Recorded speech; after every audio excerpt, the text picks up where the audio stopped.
आज दुपारी 12 वाजता सह्याद्री अतिथीगृहावर कॅबिनेट बैठक आहे। या बैठकीपूर्वी मात्र मुख्यमंत्री आणि उपमुख्यमंत्र्यांची बैठक होणार आहे। सह्याद्री अतिथीगृहावर ही संयुक्त बैठक होणार आहे। बैठकीत बंडखोरांना आवरण्यावर तीनही प्रमुख नेत्यांमध्ये चर्चा होणार असल्याचं समजतंय। शिवसेना, भाजप, एनसीपीतील काही आमदारांना बंडखोरांना आवर घालण्याची जबाबदारी दिली जाणार आहे। अर्ज मागे घेण्यासाठी त्यांची मनधरणी करण्याचं काम त्यांच्याकडे असणार आहे। तर आज 2025 या वर्षाची शेवटची कॅबिनेट बैठक होतीये।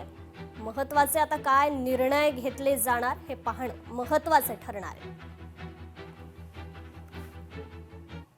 6 महानगरपालिकांच्या निवडणुकीत भाजप शिवसेनेचं ठरलंय।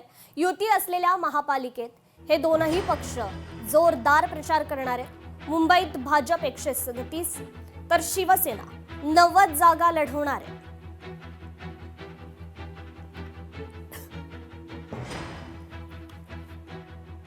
तर 15 महापालिकांमध्ये मात्र शिवसेना भाजपचं बिनसलंय। अर्ज भरण्याच्या शेवटच्या दिवशी नाट्यमय घडामोडी घडल्यात। शेवटपर्यंत दोन्ही पक्षांच्या नेत्यांचं युतीबाबत दुमत असल्याचंच पाहायला मिळालं।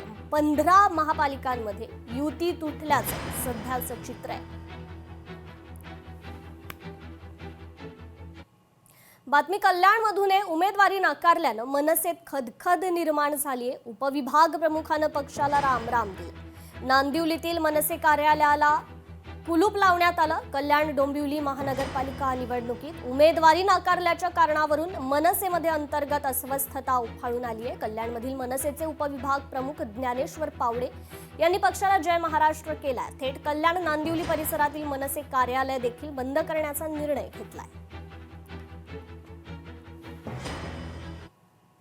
मी गुरुनाथ भोयर, विभाग अध्यक्ष।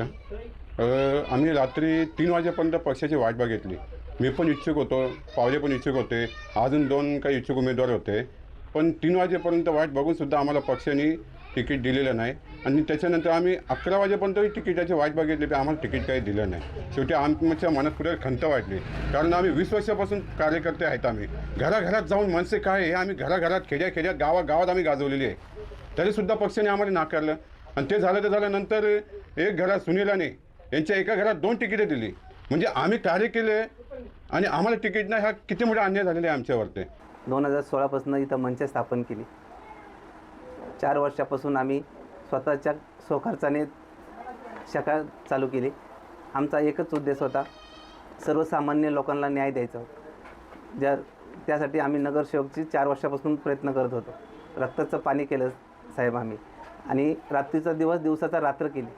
एक वेळेस मुलांच्या शिक्षणाची फी नाही भरली, पण आम्ही शाखा बंद नाही केली। आम्हाला फक्त आमचा एकच ध्येय होता, नगरसेवक येणाऱ्या नगरसेवकमध्ये नगरसेवक म्हणून आम्हाला जायचं होतं आणि लोकांचं कल्याण करायचं होतं। पण आमच्या मनसेच्या वरिष्ठ लोकांनी मला डावलण्यात आलं। लोकशाही मराठी ऐका, पहा, जागरूक रहा।